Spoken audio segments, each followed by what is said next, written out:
Sunday Night Football loves the 4-3-4, and as the series trickles down, make sure y'all are tuning in for the rest of the episodes. We've got a Week 17 preview coming up on 4-3-4 in the NFL.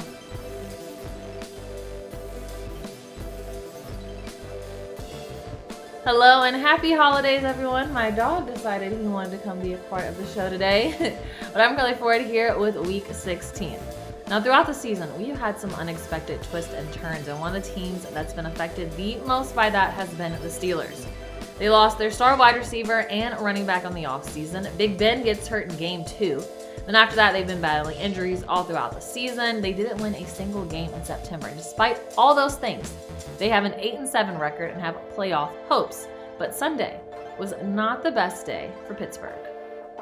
Well, the Steelers tried out two different guys in that quarterback role. Duck, who made his 5th straight start, and then Mason Rudolph, who we haven't heard much of since the whole Browns situation.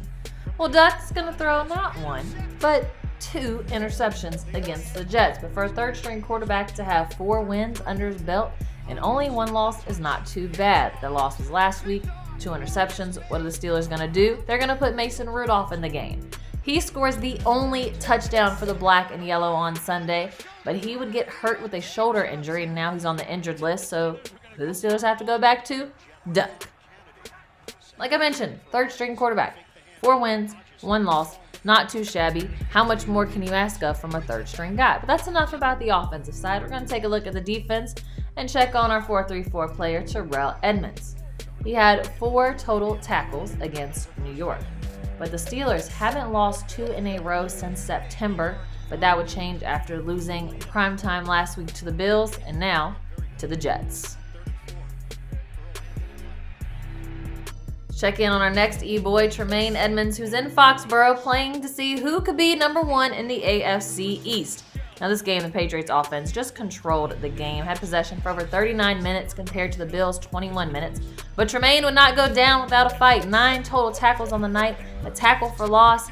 They did fall short 17-24 in New England on Saturday, but the Bills have clinched a playoff spot, so we're going to see them moving and grooving further on. Before the Mercedes-Benz Stadium hosts the college football playoff game today between Oklahoma and LSU, it hosted the Jaguars and the Falcons. Jacksonville is coming off a win last week against the Raiders, but they don't get the same outcome this time. They fall short 12-24 on the road in Atlanta, but there's a few good signs coming forth for Duval County. Gardner Minshew has really stepped into his role as the starting quarterback for Jacksonville. He set a franchise record as the most passing yards by a rookie, so congrats to the stash. It's the second week in a row that 2 4-3-4 teams have battled it out primetime on Sunday night. Last week it was the Bills and the Steelers. This time it's the Chiefs and the Bears. Still no Bobby Massie for Chicago, but we do have a rookie Juan Thornhill who gets to Mitch Trubisky right here. Thornhill had 3 total tackles in the 26-3 victory over the Bears Sunday night. Moving on from the highlights to the playoff picture. Not much has changed since we last talked. The Bills and the Chiefs have clinched their spots. The only team we are waiting on now is the Steelers. The loss to the Jets hurts a little bit, but not too much. They only need to win 1 game to get into the playoff picture. And you're probably thinking, how are they supposed to beat the Baltimore Ravens, who've been dominant this season? Well, there's 3 good things going into this game for them. Number 1, I'm going to say not even possible. They are sitting the MVP Lamar Jackson, Mark Ingram, the running back, and the safety Earl Thomas. Baltimore, they've clinched the number 1 spot in the AFC, so they have home field advantage going into the playoffs, and they want to rest some of their key starters. The Steelers, they just need that 1 win to keep it moving and keep on dancing, so you can see our 4-3-4 teams play more than just 1 week. But for a few of our teams, the season comes to an end this Sunday. So let's take a look at those games coming up. There are 3 games at 1 o'clock for a second week in a row. The Jets will be on our screens as they face the Bills in Buffalo. And then 2 divisional games that don't have much weight now the season is over, because Chiefs, they're in, the Bears, they're out.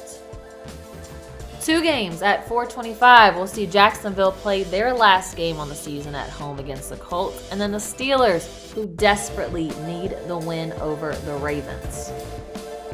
For the first time in 5 weeks, we will not see a 4-3-4 team taking up that primetime light, but the big game of the weekend is going to be that Steelers and Ravens game. Even with Baltimore sitting a few of their starters, a lot is on the line for Pittsburgh. A win and they're in, a loss and they're out. Last week I mentioned that I would announce the Pro Bowl results with you all. Unfortunately, none of our 4-3-4 players made it, but with rookies and second-year players, give it time, because I promise you we will see our 4-3-4 guys as Pro Bowlers in the future. Enjoy the college football playoffs today and the last week of the regular season. I'll see you all next week for week 17, but until then, happy holidays and enjoy your New Year's.